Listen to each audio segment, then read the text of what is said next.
Voici les mystérieuses ruines de Pumapunku, perchées sur l'altiplano bolivien. Elles sont constituées de gigantesques blocs de grès et de granit. Des pierres massives, des coupes d'une netteté incroyable, des assemblages parfaits qui continuent de déconcerter les experts. Pumapunku a toujours semblé impossible à réaliser pour son époque et de nouvelles numérisations. 3D changent notre perception de ce site. Ces numérisations ne réécrivent pas l'histoire, mais elles nous obligent à repenser le processus de sa construction. Quel que soit le type de forage utilisé, il a dû pénétrer ce granit extrêmement dur. C'est une œuvre stupéfiante. Et comment imaginer que des êtres humains primitifs aient pu la réaliser? Des détails cachés, des motifs subtils et des indices négligés se révèlent enfin.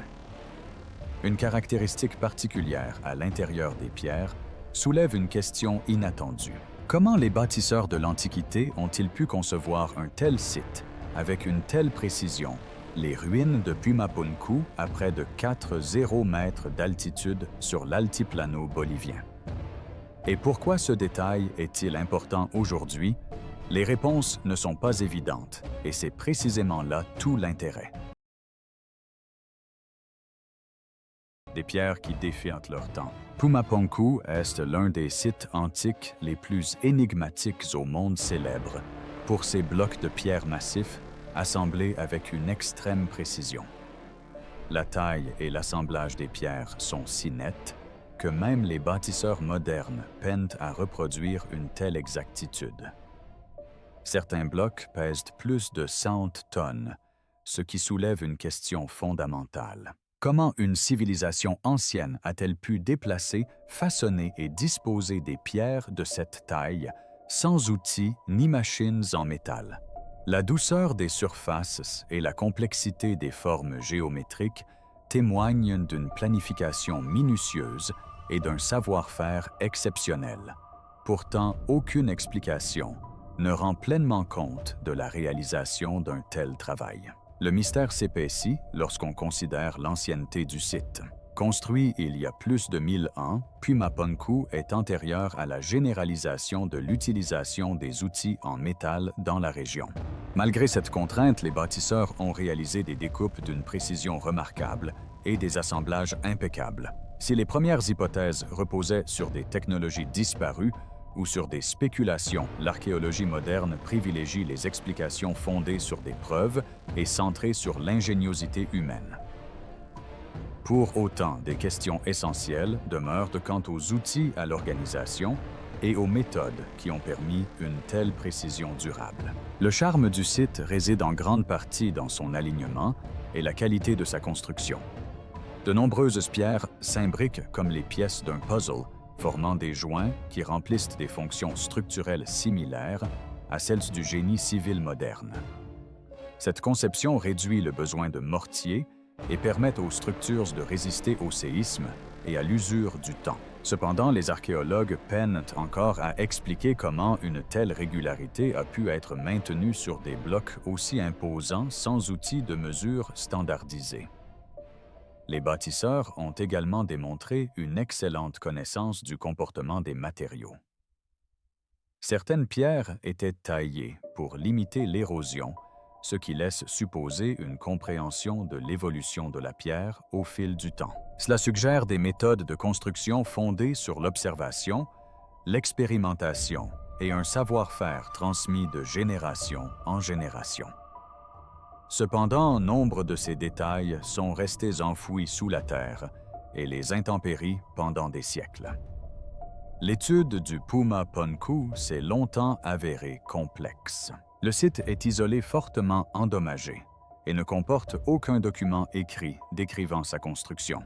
Les méthodes traditionnelles ne permettaient qu'une observation de surface et des mesures limitées, obligeant les chercheurs à se fier à des hypothèses éclairées.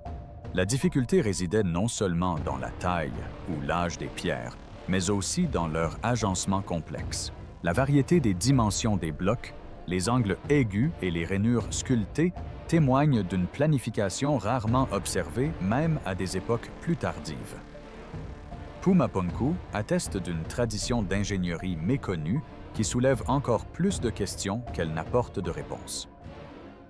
L'étude approfondie des pierres a constitué pendant des années le principal obstacle et la cause majeure de l'enfouissement sous la terre, l'érosion et la dégradation des indices les plus importants concernant le mystère de la montagne des pyramides. Les détails fins dissimulés dans les joints, les découpes et les surfaces ne pouvaient être révélés par les fouilles traditionnelles. De nouveaux outils récemment apparus étaient donc nécessaires pour résoudre ce casse-tête architectural. Le développement de la numérisation.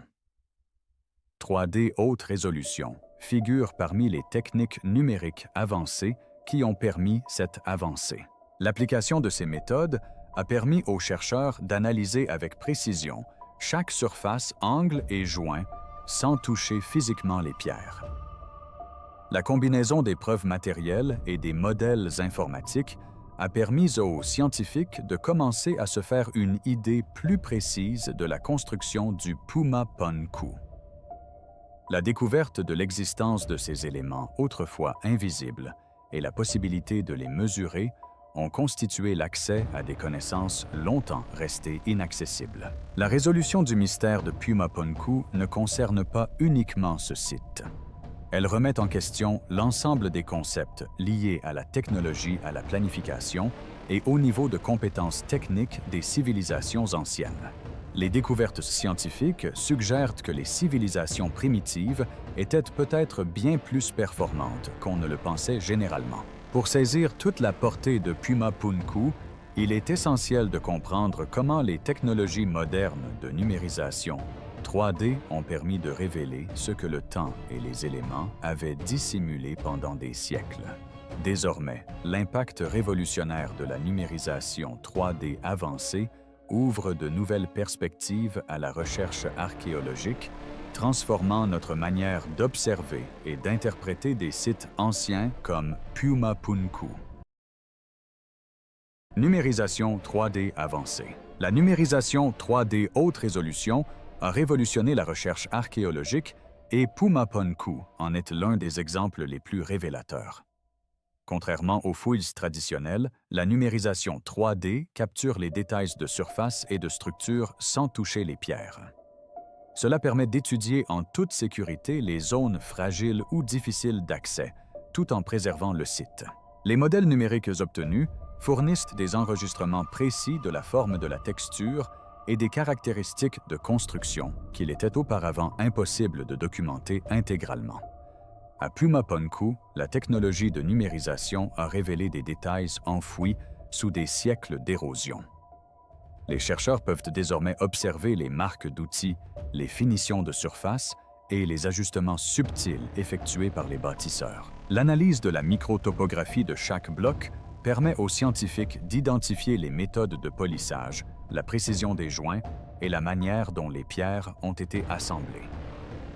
Ce niveau de détail fait passer la recherche de la spéculation à une analyse technique mesurable.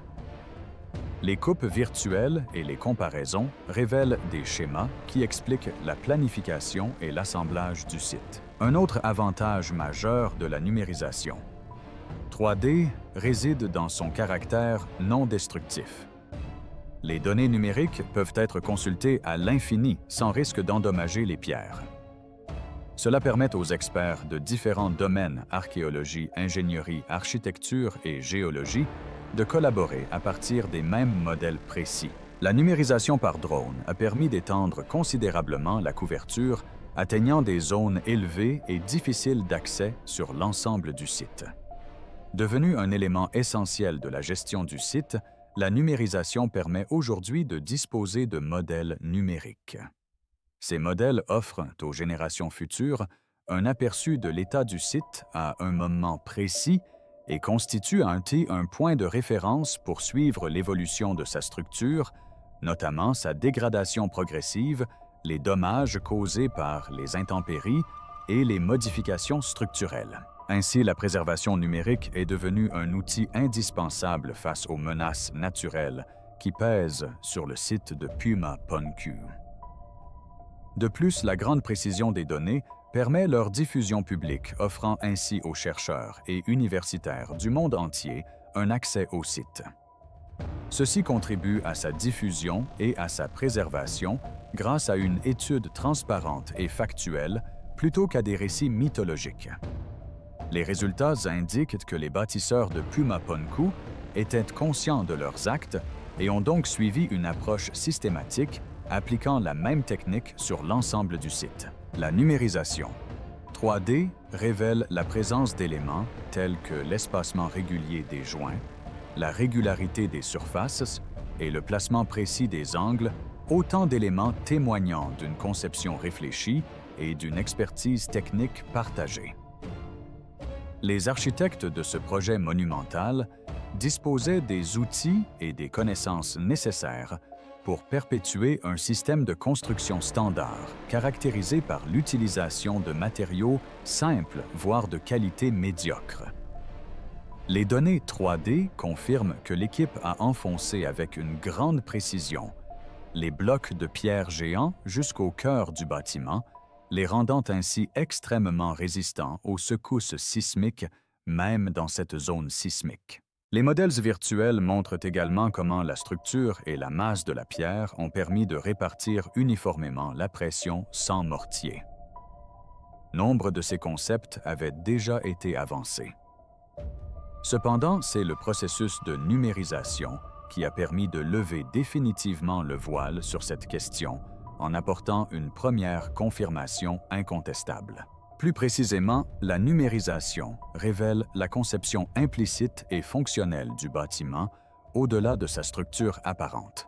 La reconstruction numérique du bâtiment permet aux chercheurs de simuler l'interaction de la lumière des ombres et du mouvement avec la conception architecturale, et ainsi de mieux comprendre les possibles usages sacrés ou sociaux du lieu. Si ces découvertes apportent des réponses à certaines questions historiques, elles en soulèvent également de nouvelles, notamment concernant le choix et la taille des pierres, et nous amènent à mettre en lumière la suprématie géologique qui sous-tend la construction de Pumapunku. L'histoire des pierres de Pumapunku ne se résume pas à leur taille et à leur précision, mais témoigne aussi de la relation intime entre les hommes et les matières premières qu'ils ont façonnées pour traverser le temps. La maîtrise géologique des bâtisseurs antiques. Pour comprendre la construction de Pumapunku, il est essentiel de reconnaître la connaissance approfondie de la géologie locale dont faisaient preuve ces bâtisseurs. Ils n'ont pas utilisé la pierre au hasard. Ils ont délibérément choisi l'andésite, une roche volcanique courante, dans les hauts plateaux boliviens. Dense, durable et résistante à l'érosion, l'andésite peut être façonnée avec précision lorsqu'elle est travaillée correctement. Ce choix témoigne d'une connaissance géologique pratique et d'une compréhension des enjeux de durabilité à long terme. L'andésite est une roche solide, mais difficile à travailler sans outils métalliques. La façonner en surface lisse et en forme complexe exigeait des techniques précises plutôt que la force brute. Les bâtisseurs utilisaient probablement des pierres plus dures et des matériaux abrasifs pour tailler, meuler et polir les blocs. Ce processus lent leur a permis de créer des formes précises, notamment des faces planes, des arêtes vives et des joints complexes. Les résultats témoignent de patience de planification et d'un savoir-faire adapté aux propriétés spécifiques de la pierre. Les caractéristiques géologiques naturelles ont également joué un rôle essentiel. La roche environnante présente des faillets naturels et des plans de stratification qui facilitaient le clivage des gros blocs. En exploitant ces faiblesses, les bâtisseurs pouvaient en extraire des pierres aux dimensions plus proches de celles souhaitées, réduisant ainsi le travail inutile. Cette approche démontre leur compréhension du comportement de la pierre sous contrainte et leur capacité à tirer parti de la nature plutôt que de lutter contre elle. Les connaissances géologiques s'étendaient au-delà de l'extraction, englobant le transport et la mise en place. Le déplacement de pierres massives sur un terrain accidenté exigeait une planification racinaire minutieuse, tenant compte du relief. Une fois sur place, les pierres étaient posées sur des fondations préparées, conçues pour supporter leur poids et résister aux mouvements de sol. Dans une région sujette à l'activité sismique, cette combinaison de connaissances géologiques et structurelles était essentielle à la stabilité à long terme. Les bâtisseurs utilisaient également la pierre pour gérer les conditions environnementales. Les murs épais et les blocs parfaitement ajustés contribuaient à réguler la température dans le climat andin rigoureux. Les propriétés réfléchissantes de la pierre et l'orientation des ouvertures ont influencé la lumière du soleil et la circulation de l'air.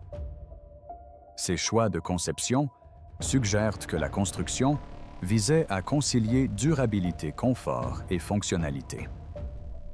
Des études récentes ont identifié des carrières liées à Pumapunku, révélant des marques de taille et des blocs bruts identiques à ceux trouvés sur le site. Ces éléments suggèrent une extraction organisée et un transport planifié plutôt qu'une collecte aléatoire. La traçabilité des sources de pierre confirme une logistique rigoureuse et le savoir-faire d'une main-d'œuvre qualifiée. L'utilisation de la géologie à Pumapunku est comparable à celle d'autres sites mégalithiques anciens où les bâtisseurs ont également adapté leurs techniques aux matériaux locaux. Ces similitudes suggèrent des principes communs de travail avec la nature. À Pumapunku, la connaissance géologique était au cœur de l'architecture, jetant les bases de la remarquable précision et de la longévité du site. Les pierres de Pumapunku témoignent non seulement de leur origine naturelle, mais aussi du travail de l'homme qui les a façonnées avec une habileté extraordinaire. Techniques de taille de pierre innovantes. L'une des caractéristiques les plus remarquables de Pumapunku est l'extraordinaire précision avec laquelle les pierres ont été taillées. Les blocs ne sont pas seulement grands et lourds. Nombre d'entre elles sont sculptées selon des géométries complexes, avec des arêtes parfaitement droites, des surfaces lisses et des joints imbriqués d'une grande finesse. Une telle précision obtenue sans outils métalliques remet en question nos hypothèses sur les technologies de l'époque. Les archéologues pensent aujourd'hui que les bâtisseurs utilisaient une combinaison de pierres plus dures d'abrasifs comme le sable et un travail minutieux pour tailler et polir les blocs d'andésite. L'examen microscopique des pierres révèle des marques d'outils régulières, témoignant d'un processus de taille délibéré et méthodique. Les artisans utilisaient probablement des percuteurs en roche dure pour dégrossir la surface, puis polissaient les bords avec du sable mélangé à de l'eau.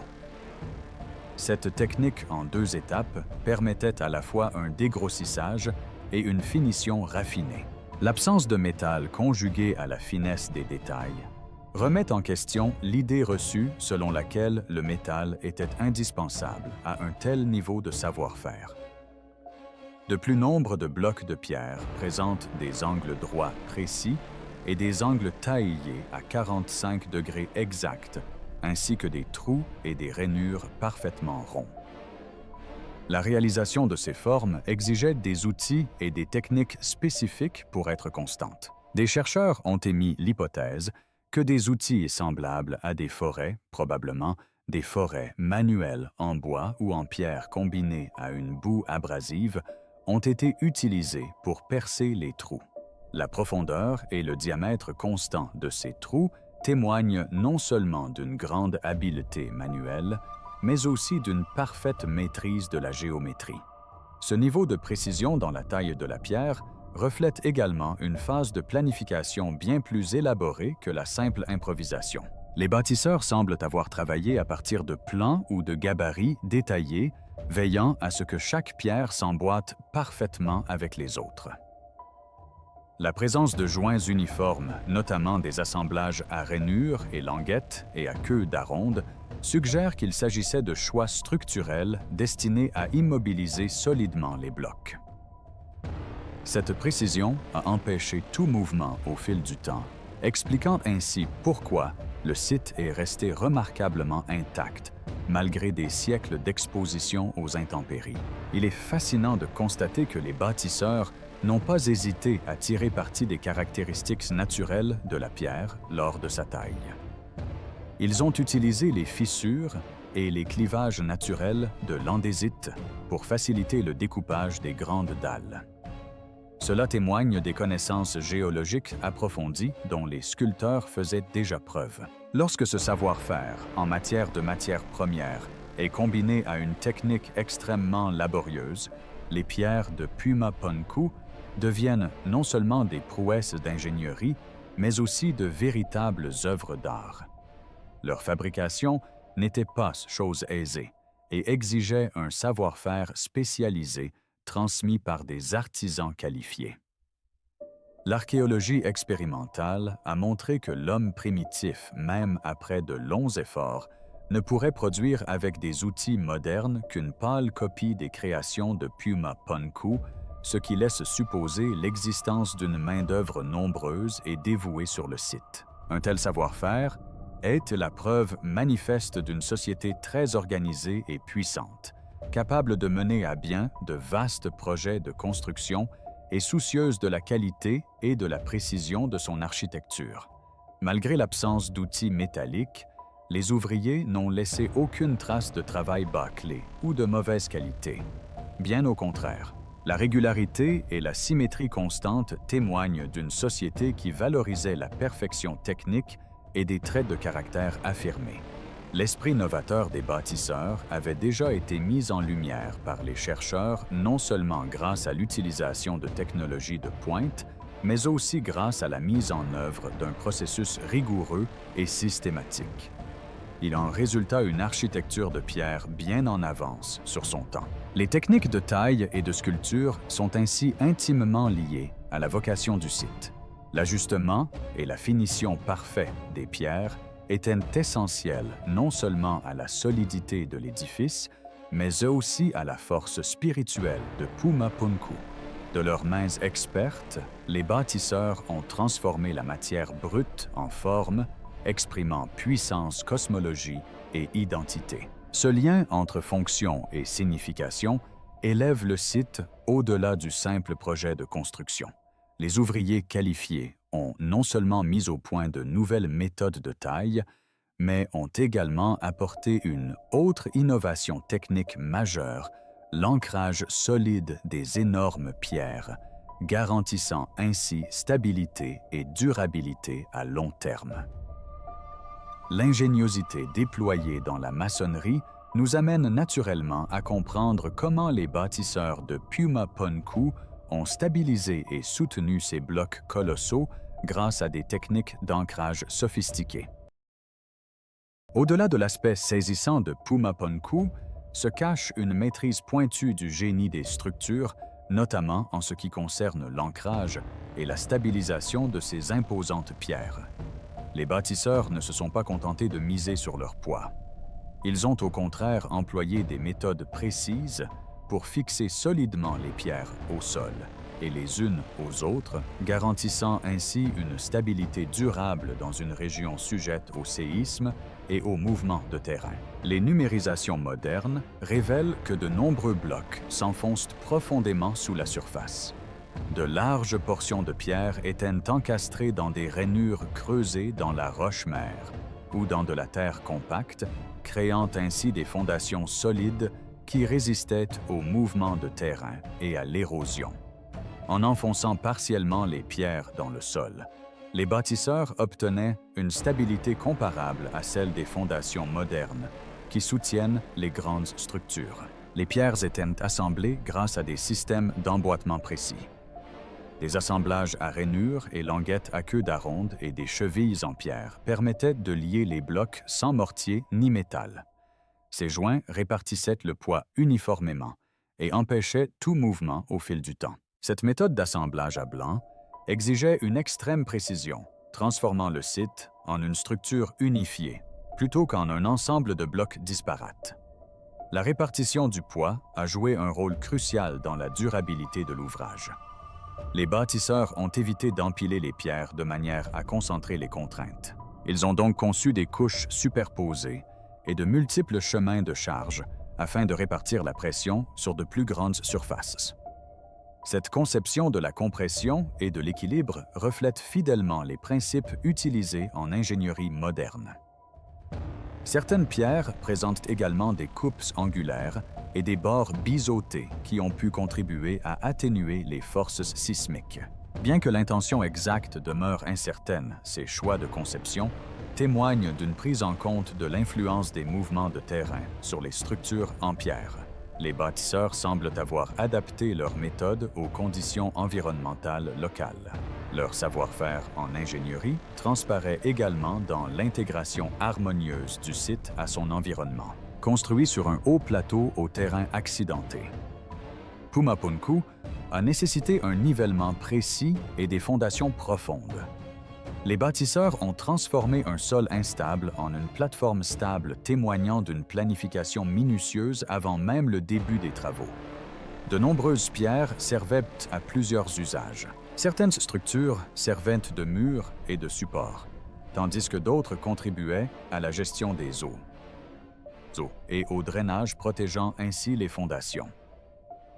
Cette conception multifonctionnelle témoigne d'une approche intégrée qui concilie robustesse, utilité et respect de l'environnement. Ces découvertes remettent en question l'idée que Pumapunku avait une fonction purement cérémonielle. Elles révèlent plutôt une culture dotée d'un savoir-faire technique pratique et pointu. Les bâtisseurs étaient à la fois des artisans qualifiés et des ingénieurs compétents, appliquant les principes de stabilité et de comportement des matériaux bien avant que ces concepts ne soient formellement définis. Leurs méthodes témoignent d'une tradition bien établie, façonnée par l'expérience et transmise de génération en génération. La précision et le soin apportés à l'ancrage de ces pierres ont permis d'examiner comment les choix de conception de la maçonnerie reflètent la culture et la fonction de Pumapunku elle-même.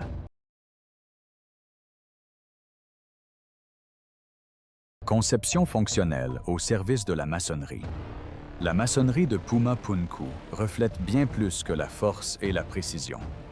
Elle révèle une conception fonctionnelle, soignée, imprégnée de symbolisme. La disposition, la forme et l'alignement des pierres suggèrent des espaces conçus à la fois pour un usage pratique et pour des activités rituelles. Certains blocs forment des plateformes ou des espaces clos, tandis que d'autres comportent des canaux et des dépressions qui auraient pu servir à la gestion de l'eau, témoignant d'une prise en compte des besoins environnementaux. Les chercheurs ont également relevé des alignements avec les points cardinaux et d'éventuels événements astronomiques. Ces caractéristiques suggèrent une finalité cosmologique liée au cycle saisonnier ou à des calendriers cérémoniels. Une telle planification aurait exigé des calculs précis indiquant que le site était conçu comme un paysage sacré reliant la vie quotidienne au ciel. La circulation sur le site semble intentionnelle. Des passages étroits, des angles aigus et des places ouvertes semblent avoir dicté la manière dont les gens entraient, se rassemblaient ou accomplissaient des rituels. L'agencement suggère une organisation sociale équilibrant les espaces communs et les zones probablement réservées à des fonctions ou des groupes spécifiques. Ici, l'architecture influençait les comportements et pas seulement l'abri. L'ingénierie pratique est omniprésente dans la maçonnerie. Des canaux creusés servaient probablement à détourner les eaux de pluie, protégeant ainsi les fondations. Les plateformes à gradins avaient vraisemblablement une fonction multiple, allant des zones de travail aux estrades cérémonielles. Cette approche polyvalente illustre comment les bâtisseurs ont combiné durabilité, fonctionnalité et esthétique au sein d'un même système. Contrairement aux sites purement monumentaux, Pumapunku semble avoir été conçu pour un usage actif et continu. Il servait probablement de lieu central où se mêlaient vie spirituelle, politique et sociale. Cette complexité fonctionnelle explique le soin, la précision et l'investissement à long terme dont témoigne sa construction. Le travail de la pierre exprime également l'identité et la puissance du peuple. L'aspect visuel de l'édifice, par sa grande qualité et son ampleur, aurait été un témoignage du pouvoir et du raffinement de celui qui a ordonné ou gouverné le site. La finesse des sculptures et le caractère unique de l'architecture témoignaient du statut social, culturel et technologique du peuple. Ces choix architecturaux véhiculaient des messages de contrôle, d'unité et de respect, tant auprès des visiteurs que des résidents. Il est surprenant de constater que la modularité des blocs de pierre révèle une grande flexibilité dans la conception du bâtiment. Les différentes sections pouvaient être réorganisées, réparées ou agrandies avec une relative facilité, révélant ainsi une adaptabilité au sein de façades de pierre d'apparence rigide. Ceci témoigne d'une culture capable de gérer de tels problèmes avec permanence et réactivité, prête à évoluer au gré des besoins sociaux et environnementaux. La maçonnerie était un système vivant et non un monument figé. L'alliance des détails pratiques et de la dimension cérémonielle confère au Pumapunku une dimension culturelle riche de sens qu'elle en rehausse encore davantage. Car ces pierres n'étaient pas de simples grimoires.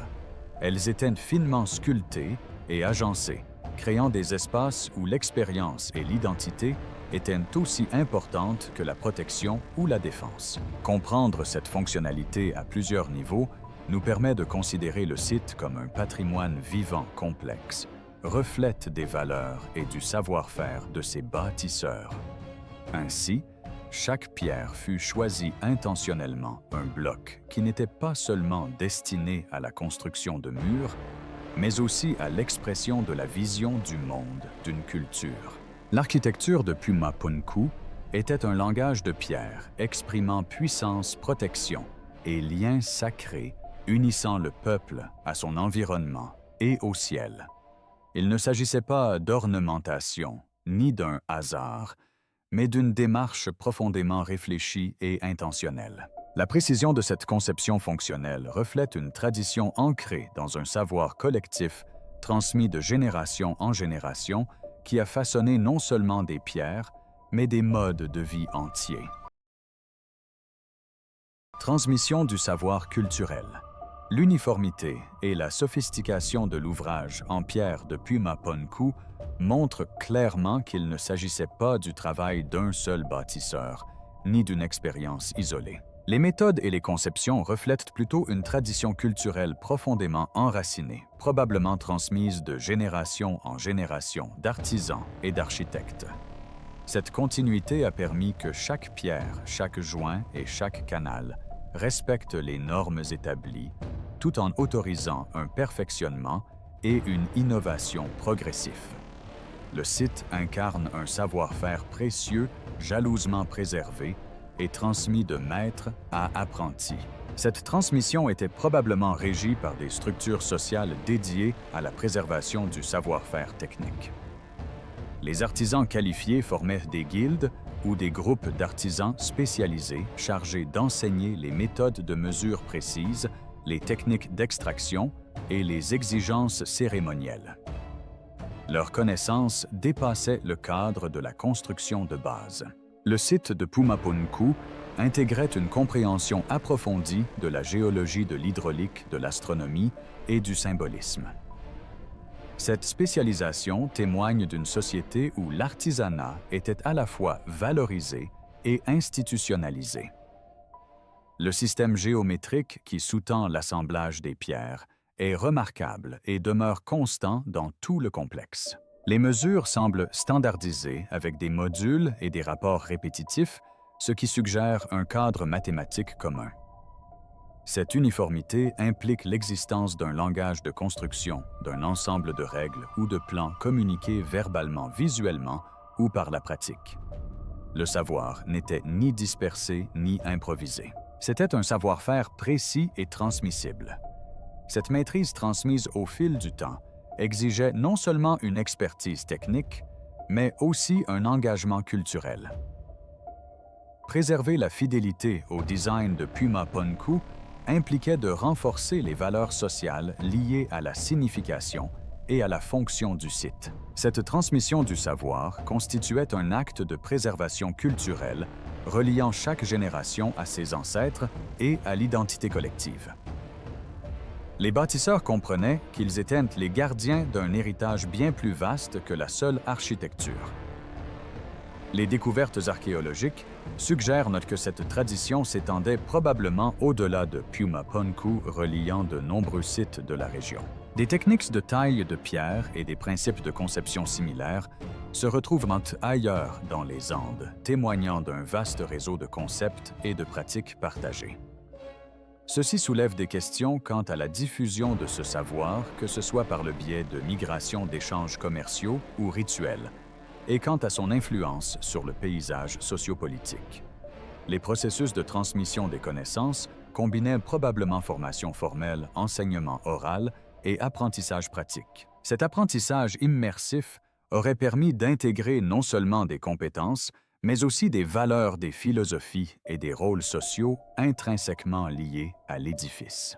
Cette formation complète faisait des bâtisseurs à la fois des techniciens et des acteurs culturels, renforçant ainsi le rôle de Pumapunku comme centre spirituel et politique. L'existence d'une tradition aussi riche remet en question l'idée que Pumapunku serait une anomalie isolée dans l'architecture ancienne. Au contraire, elle inscrit le site dans des schémas globaux où un savoir-faire monumental découle de cadres culturels pérennes. Cette continuité explique la remarquable précision et l'effort collectif qui sous-tendent les théories complexes et déroutantes, reposant sur l'hypothèse de technologies perdues ou extraterrestres. Pourtant, cette transmission sophistiquée du savoir soulève également un mystère. Pourquoi cette tradition a-t-elle disparu? Le déclin soudain de Pumapunku et son abandon soulèvent de nombreuses questions quant au changement de priorités culturelles ou aux pressions extérieures. Comprendre comment et pourquoi un patrimoine aussi riche a été interrompu pourrait éclairer des transformations plus vastes de l'histoire précolombienne et le destin des anciennes civilisations andines. Malgré ces inconnus, la préservation des monuments de pierre de Pumapunku témoigne de la force de la transmission culturelle. Ce site révèle l'incroyable capacité des sociétés humaines à construire, partager et préserver le savoir à travers les siècles, transformant la pierre brute en monument pérenne, témoin d'une identité et d'une ingéniosité exceptionnelle. Si cette tradition a prospéré puis décliné, des mystères persistants. Des questions qui nous invitent à explorer plus profondément la vie et les choix des bâtisseurs de Pumapunku ainsi que leur univers. Des questions sans réponse et des mystères persistants. Malgré les nouvelles informations révélées par les technologies modernes, le Pumapunku recèle encore de profondes énigmes. Si la numérisation 3D a permis d'éclaircir certains aspects de sa précision et de sa construction, l'histoire plus large du peuple qui l'a bâti et les raisons du déclin de sa culture demeurent inconnues. Le site a-t-il été abandonné en raison de changements environnementaux, de conflits sociaux ou de l'évolution des croyances? Aucune réponse définitive n'a été apportée. La fonction de Pumapunku fait encore débat. Certains chercheurs y voient un centre religieux lié à des événements célestes, tandis que d'autres estiment qu'il remplissait également des fonctions politiques ou sociales.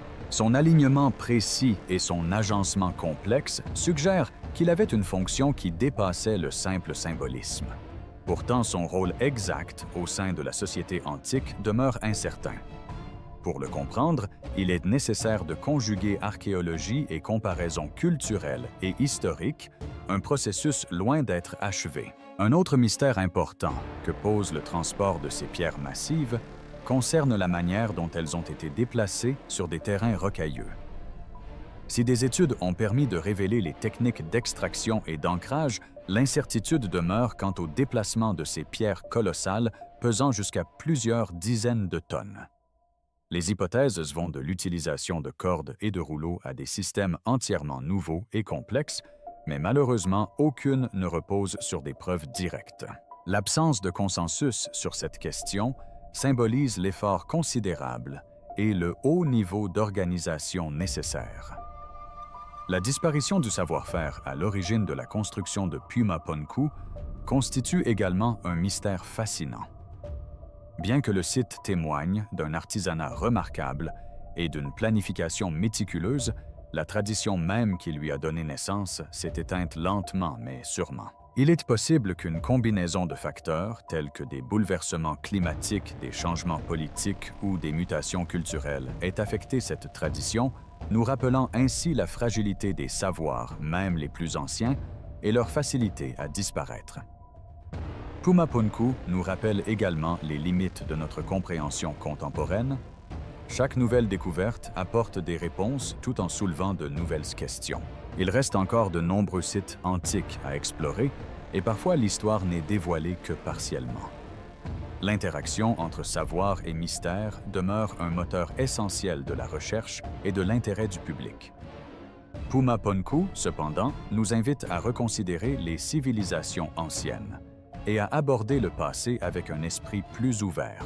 Le site de Pumapunku raconte une histoire inachevée qui exige que les nouvelles générations poursuivent la quête de la vérité en utilisant des outils novateurs et des perspectives différentes pour exhumer ce qui a été perdu dans le temps et enfoui sous les pierres. Pumapunku remet en question nos connaissances sur l'ingénierie et la culture antique, ainsi que sur le mystère qui sommeille encore sous la surface. De la précision de la taille de pierre au savoir culturel perdu, puis retrouver son histoire témoigne de l'ingéniosité humaine. Si vous avez aimé percer ces secrets avec moi, n'oubliez pas de liker et de vous abonner pour découvrir d'autres voyages au cœur des plus grandes énigmes de l'histoire.